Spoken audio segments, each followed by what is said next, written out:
Fellow tennis nerds, I hope all is well. This is the first video in how to choose a racket series. We will get into advice for intermediate and advanced players soon, but this first video deals with rackets for beginners, give you some advice to start your tennis journey in the best possible way. There are some few rules you should keep in mind, but I'll also give some racket recommendations in this video. And you can go outside these recommendations, but I would definitely look into the weight and the strings especially, and make sure you follow that, because I think you will have a better time on the tennis court. The first tip I have is to buy a racket of good quality.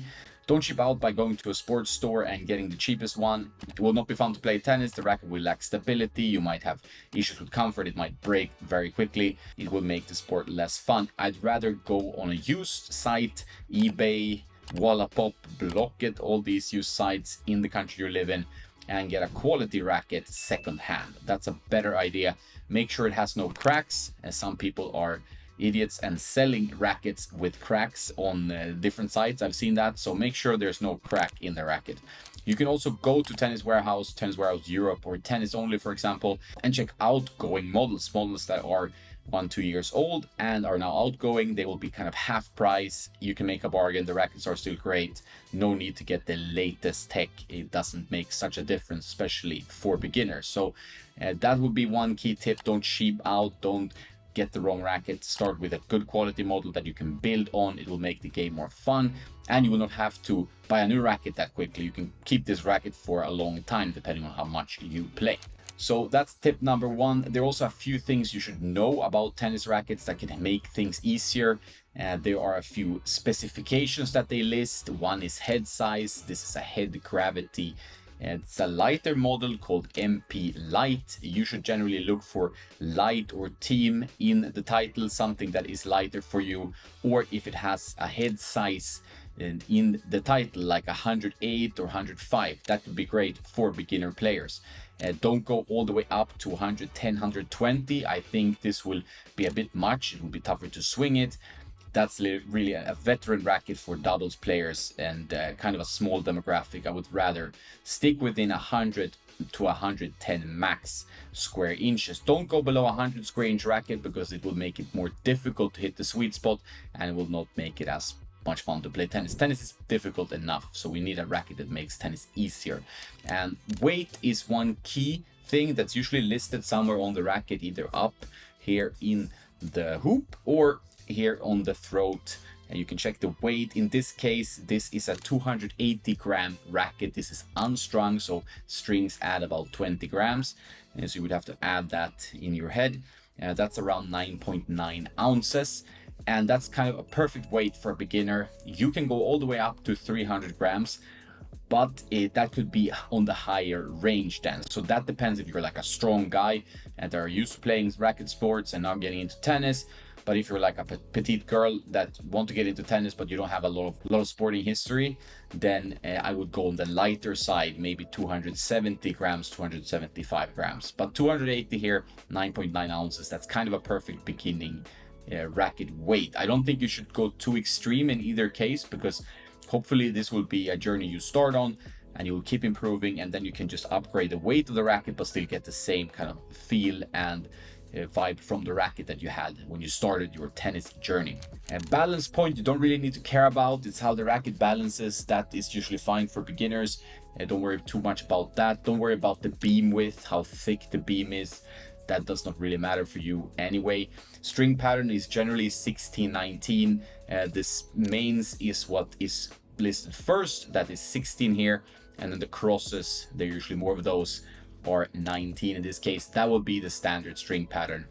I would not go for an 18-20, which is a more dense pattern, because it's going to be more difficult to play with. And if you hit off center, you're going to be a bit more punished. But 16-19, 16-18, you will be fine.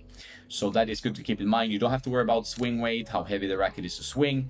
That should be fine with these lighter models. The racket companies actually think about that for you. That's weight, that's head size, and string pattern. Those things are important. One thing I would add is that get a racket from a known brand. Don't risk going for like a brand you never heard of. I don't think that's very clever. Usually the quality can be bad. I mean, there can be great rackets that you've never heard of, but I would still go for something known. Bavola, Head, Wilson, Yonex. Those are the ones I'm sure you've heard if you're new to tennis. There's also Technifiber, Vulcal, Dunlop, Prokenix, Solinco, Nordic Dots, many brands that make good rackets. But I would focus on these 4 known ones if you're new, because those are the biggest brands. Not because they make better rackets, but because they do better marketing usually. But anyway, those are the known ones. Prince also make good rackets, but they're not so much seen these days as back in the day.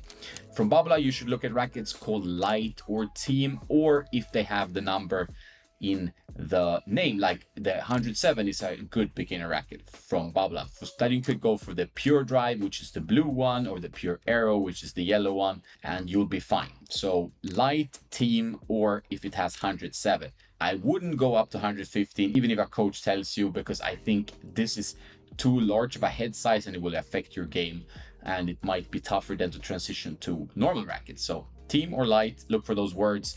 Wilson, for example, if you buy a Wilson racket, I would really recommend the Clash 100, Clash 100L, Clash 108. These are excellent arm-friendly rackets that are nice to play with and very good for beginners.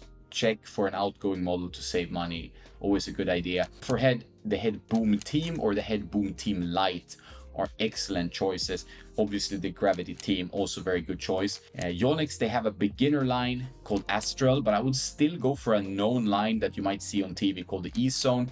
You can go for the 100 Light or the 100 Super Light, which is even lighter if you prefer an easier swing.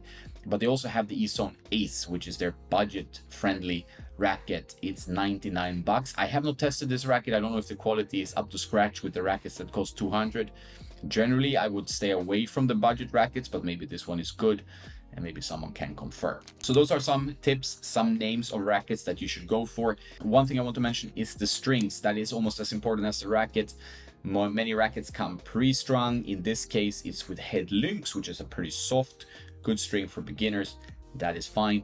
Some rackets won't come with strings, and then you would have to string them. And as a beginner, I would recommend going for a softer string, preferably a multi-filament string. Those are usually transparent, but not always. And these strings give you power and comfort. You don't have to worry too much about tennis elbow, which can be an issue with polyester strings, depending on the tension, on your technique, on your physicality, and so on. So for a multi-filament string, there are some known ones: Wilson NXT, Babola XL, Head Velocity MLT, or Yonex Rexis. All good options for you to get going, and you can have a tension then of 53 pounds, 24 kilos, for example, if you use a multi-filament string. If you want to use a polyester string, which is a firmer string, which is going to give you a bit more control, but it'll be a little bit tougher on the arm overall, I would not string with too much of a tension. I would never string it higher than 50 pounds or 22.5 kilos. So around there as a starting point. You can possibly go a bit lower even, and go for softer strings like Yonex Polytour Air, Solinco Mac 10, Head Lynx, and so on. Look in the description if it is a soft polyester. It should be soft, give you some power, give you some elasticity, flexibility. There's plenty of recommendations on Tennis Nerd, recommended rackets, recommended strings pages you can go and check out to learn more about strings. But don't get too lost in this racket and string jungle. It can really deter you away from improving your tennis, whether you go to a coach, whether you record yourself, whether you just play for fun. Whatever you do, it's all about having fun in the end, getting some exercise, playing tennis. It's a beautiful sport, and if you're new to it, welcome, and I really hope you can have fun with tennis. But a good racket really helps, believe me. It's actually a good start to the journey, and then you don't have to buy a new racket for a long time, hopefully. The time when you buy a new racket should be the time when you feel like it's ready to progress in your game and take it to the next level. And I wish you all the best in your journey. Have a nice day now, and don't forget to play some tennis.